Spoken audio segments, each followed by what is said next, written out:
For a few hours after the explosion, the entire bridge was shut down. Road and rail traffic were halted. Russian media scrambled to explain what had happened. Then, as usual, the Kremlin issued a statement saying there was no serious damage, that the bridge remained fully functional, and that the situation was under control. But satellite images, videos, and eyewitness accounts began to tell a different story.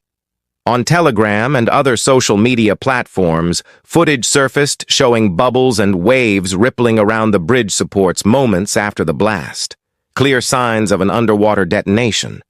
If there was no damage, why was the bridge closed for hours? Why did local authorities restrict access and silence witnesses? Those were the questions being asked across Russia and Ukraine. The Crimean Bridge isn't just an ordinary transport route. It's Russia's main military supply line into southern Ukraine and Crimea. Through it, Moscow sends ammunition, weapons, fuel, and reinforcements to its troops. Destroying or even disabling the bridge disrupts that entire flow. That's why Ukrainian officials have repeatedly called it a legitimate military target. Russia, however, calls such attacks acts of terrorism. But when war breaks out, infrastructure becomes the battlefield. Later that same day, reports came in of a second, smaller explosion in the afternoon. The bridge was closed again briefly, raising suspicion that the structure's stability might have been compromised. Russian state TV continued its line of denial, but the tension was obvious. How could one of the most heavily guarded bridges in the world be hit again? Military analysts said Ukraine's capabilities have clearly evolved. This was not the first time the Crimean Bridge had been targeted. Previous attacks in 2022 and 2023 involved truck bombs and aerial drones. But this time was different. This time it came from below. Underwater explosives. The kind of precision sabotage that requires advanced planning, diving equipment, sonar mapping, and timing.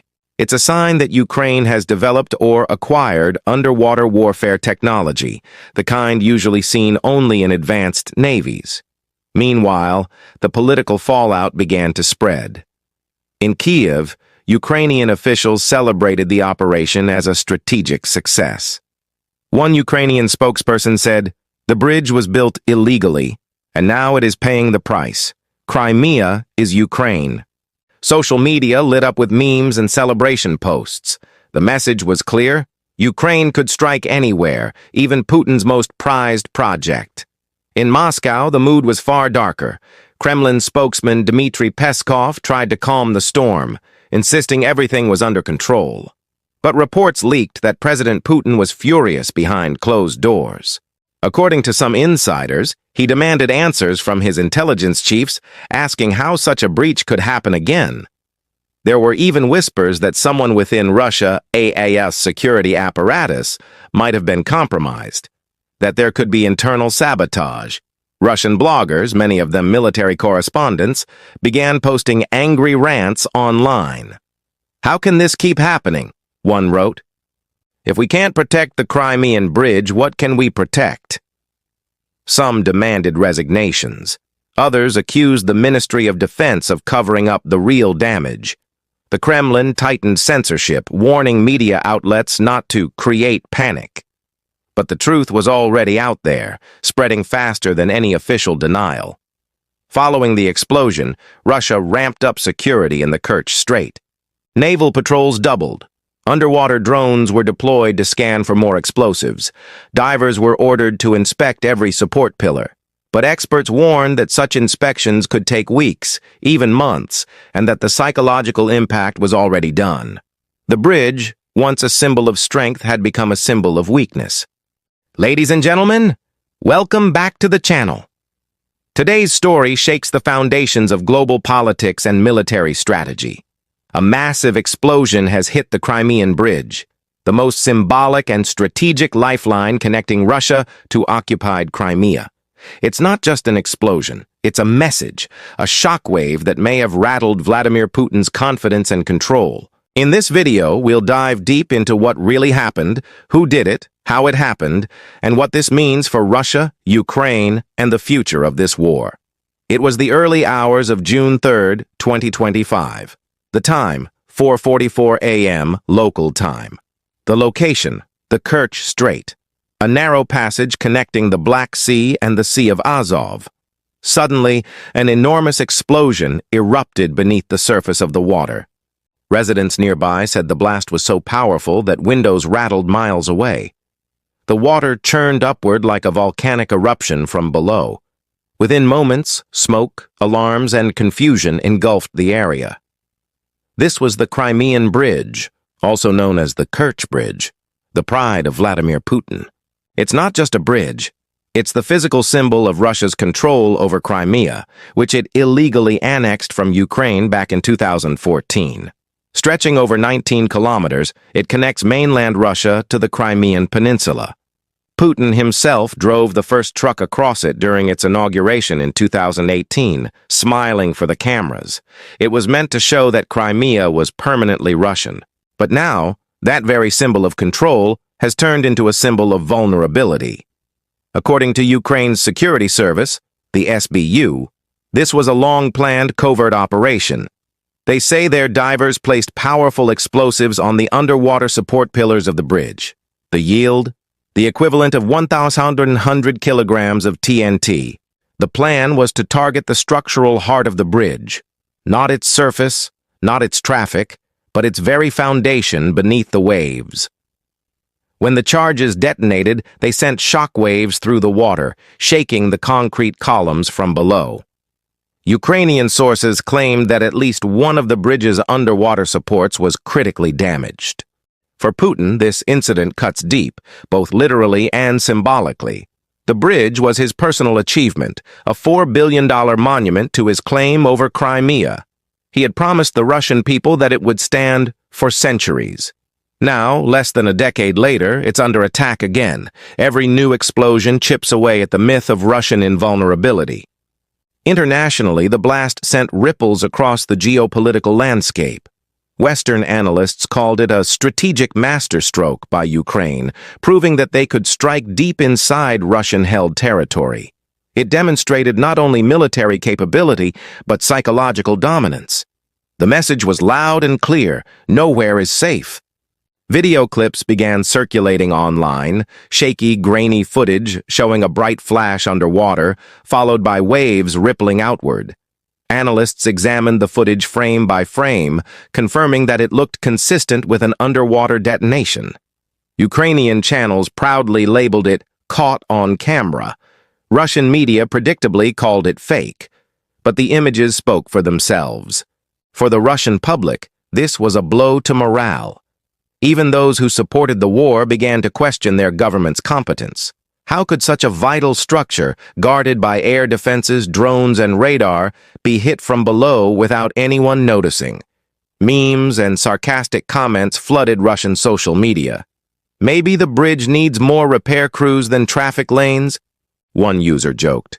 Another wrote, "Putin built it, Ukraine rebuilt it, underwater." For Crimea's residents, the fear was real. Many people stopped using the bridge altogether, turning to ferry services instead. Business owners complained that tourism and trade had dropped sharply since the explosion. They feared the bridge might collapse if attacked again. Ukraine, on the other hand, saw it as a morale booster. Officials hailed it as one of their most successful operations of the year. They said it was payback for years of occupation. "This is justice for 2014, read one viral post. Across Kyiv, people celebrated quietly, knowing that every hit on the Crimean Bridge weakened Russia's grip just a little more. From a technical standpoint, executing an underwater explosion of this scale requires immense skill. Divers must work at depth with limited oxygen, attach explosives precisely to structural points, and synchronize the timing with remote detonators. Military experts say Ukraine may have used Western equipment or training to achieve such precision. Some even speculate that NATO intelligence helped identify weak points in the bridge's design, though no official confirmation of that exists. By evening, Russian authorities claimed they had fully inspected the bridge and found no structural collapse. But independent analysts studying satellite imagery noticed disturbances around several pillars. They suggested the damage might be hidden beneath the waterline, invisible to cameras but dangerous in the long term. The bridge might still be standing, but its foundations could be compromised. The implications of this are enormous. If the bridge becomes unsafe for heavy transport, Russia's entire logistics chain in southern Ukraine could slow down dramatically. That means fewer supplies, less ammunition, and delayed reinforcements. In other words, Ukraine may have just struck at the heart of Russia's war machine without firing a single missile. Inside Russia, controlling the narrative became Putin's top priority. State TV anchors repeated the same phrase, "Everything is under control." But the tone in their voices said otherwise. Behind the scenes, panic was spreading. Bloggers and analysts were questioning the competence of Russia's defense establishment. Even loyal supporters were asking, if Ukraine can hit the Crimean Bridge again, what's next, Moscow?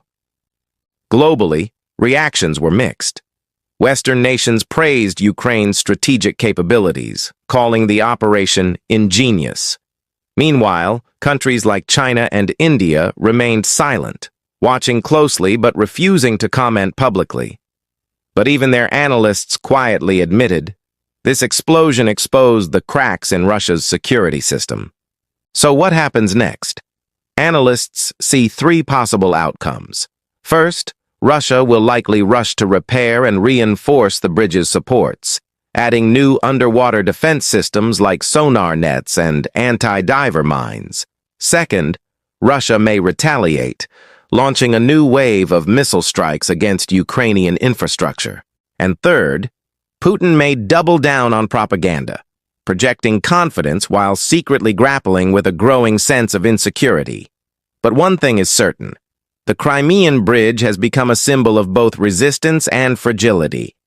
Each new attack reminds the world that Crimea remains contested territory. For Putin, it's a political wound that refuses to heal. For Ukraine, it's proof that no fortress is too strong, no target too sacred. This explosion is more than a military act. It's psychological warfare. It is a declaration that Ukraine can strike the heart of Russia's power, not just on the battlefield, but in the symbols of its dominance. Modern warfare is no longer about tanks and trenches. It's about intelligence, precision, and technology. And Ukraine has shown the world that even a smaller nation can challenge a superpower if it's determined enough. As the sun sets over the Kerch Strait, the bridge still stands, scarred but standing. Beneath its surface, divers work tirelessly, patching cracks and inspecting damage. Above it, Russian security patrols circle nervously. And somewhere in Moscow, Vladimir Putin watches silently, knowing that the world has seen what he fears most, that his control is slipping, and that his symbol of power is no longer untouchable. So what do you think? Was this Ukraine's most successful operation yet? Or just another symbolic strike in a long war of attrition? Let me know your thoughts in the comments below. Don't forget to like this video, share it, and subscribe to the channel for more real-time updates and in-depth analysis from the front lines of global politics. Because in this new era of war and information, truth travels faster than ever. Thank you for watching. Stay safe, stay informed, and I'll see you in the next video.